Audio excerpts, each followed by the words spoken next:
खुशियाँ। एक शादीशुदा जोड़ा था। शादी होने के कुछ सालों तक तो सब ठीक चल रहा था। वे बहुत खुश थे, लेकिन जैसे जैसे समय बीतने लगा, इन पति पत्नी के जीवन में से खुशियाँ कम होने लगी और उनकी जगह झगड़े, निराशा और दुखी ने ले ली। पति पत्नी एक दूसरे से काफ़ी ज़्यादा प्रेम करते थे, इसलिए वे चाहते थे कि उनका जीवन फिर से पहले की तरह खुशियों से भर जाए। दोनों अपना अपना जीवन पहले की तरह बनाने के लिए कोशिश करने लगे, लेकिन उनकी लाख कोशिशों के बावजूद उनका जीवन वैसा नहीं हो पा रहा था जैसा वो चाहते थे। जब ज़्यादा बड़ा बदलाव नहीं नजर आया तो दोनों ने कुल गुरु के पास जाकर इस समस्या का समाधान पाने का निर्णय लिया।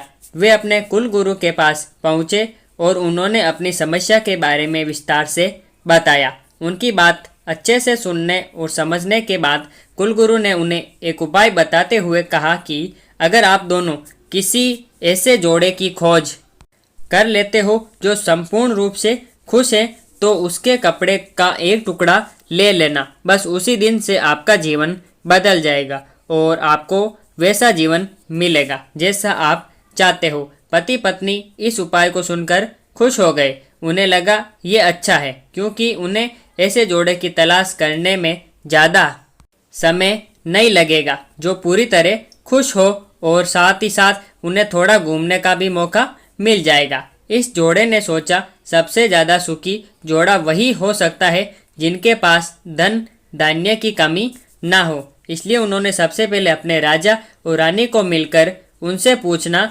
बेहतर समझा कि क्या वो संपूर्ण रूप से भी खुश हैं या नहीं। दोनों ने किसी तरह राजा और रानी को एक बार उनसे मिलने के लिए राजी कर लिया। जब वे दोनों राजा रानी को मिलने गए तो उनका काफ़ी अच्छे से स्वागत किया गया और खाने पीने का भी अच्छे से खाना खिलाया गया। वे दोनों राजा रानी के साथ में बैठे थे, तब मौका देकर उन्होंने राजा रानी से पूछ लिया, क्या वो अपने जीवन में खुश हैं। राजा रानी दोनों ने कहा, हाँ बिल्कुल, वे दोनों जीवन में खुश हैं। राजा रानी का जवाब सुनकर जोड़े को खुशी हुई, लेकिन फिर भी उन्होंने आगे बढ़कर पूछा, क्या आप दोनों पूरी तरह से खुश हो।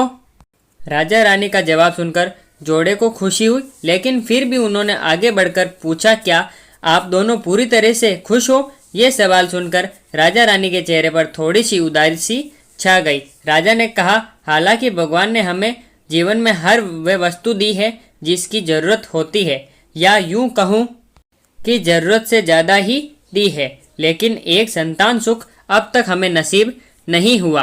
राजा का जवाब सुनकर जोड़े को पता चल गया कि वे संपूर्णतः खुश नहीं हैं। उन्होंने अपना सफ़र आगे जारी रखा। उन्हें पता चला कि दूसरे राज्य में एक बहुत धनी सेठ है।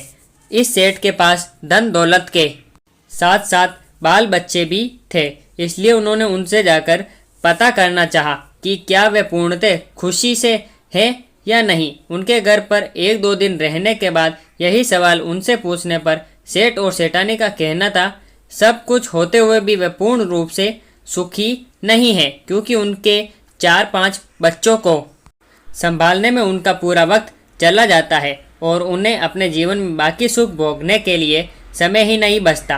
पति पत्नी का जोड़ा वहाँ से भी निराश होकर निकला। वो अपने जान पहचान और अनजाने में कई लोगों से मिले, पर अंत में उन्हें यही पता चला कि सबके जीवन में कोई ना कोई ऐसी कुछ तो कमियां हैं जिनकी वजह से वो अपने आप को पूर्णतः सुखी नहीं समझते। अंत में पति पत्नी एक किसान दंपति से मिले जो दोपहर में खेत में काम करने के बाद खाना खाने के लिए बैठे थे। उनके चेहरे पर जो बेफिक्री और शांति उन्होंने देखी, वो पहले किसी के चेहरे में नहीं देखी थी। जोड़े को लगा कि शायद अब उनकी तलाश खत्म हो जाएगी। किसान पति पत्नी के पास जाकर दोनों ने उनसे पूछा कि क्या वो अपने जीवन में खुश हैं। किसान और उसकी पत्नी ने कहा, बिल्कुल वो खुश हैं। जोड़े ने किसान से अपना अगला सवाल भी किया कि क्या वो जीवन में पूर्णतः खुश हैं। किसान ने मुस्कुराते हुए कहा, बिल्कुल, दुखी होने के लिए उसके पास कोई कारण ही नहीं है। ऐसे ही हर तरह से सुखी दंपति की तलाश कर रहे जोड़े ने जब खुश होकर अपने सफ़र और कारण के बारे में बताते हुए किसान से उसके कपड़े का एक टुकड़ा मांगा, तब किसान चिंतित होकर बोला कि अगर उसके पास एक से ज़्यादा कपड़े होते तो वो ज़रूर उन्हें अपना कपड़ा फाड़ कर दे देता। इसका ये मतलब था कि किसान भी पूरी तरीके से खुश नहीं था, क्योंकि उसको चिंता थी कि अगर उसका कपड़ा फट गया तो अगले दिन क्या पहनेगा। अपनी खोज में पूरी तरह असफल हो चुके पति पत्नी को आखिरकार ये समझ में आ गया कि पूर्णतः सुखी और खुश इस संसार में कोई भी नहीं है। ये हमारे विचार ही होते हैं जो हमें किसी वस्तु को लेकर सुखी या दुखी, खुश या नाखुश करते हैं। जैसे कि संतान ना होना किसी को दुखी करता है, किसी को संतान है और वो शरारत करते हैं, ये विचार दुखी करते हैं। किसी को कम धन होना दुखी करता है तो किसी को ज़्यादा धन होना, कोई चुरा न ले, ये विचार दुखी करते हैं। कहानी से सीख। इस कहानी का निष्कर्ष आप ऐसे निकाल सकते हैं कि आप कितने खुश या सुखी हो सकते हैं, ये पूरी तरह आप ही के हाथों में है। आप जितना चीज़ों के या सिचुएशन के प्रति सकारात्मक विचार रखते हैं, आप अपने आप को उतना ही सुखी और खुश होने में मदद करते हैं।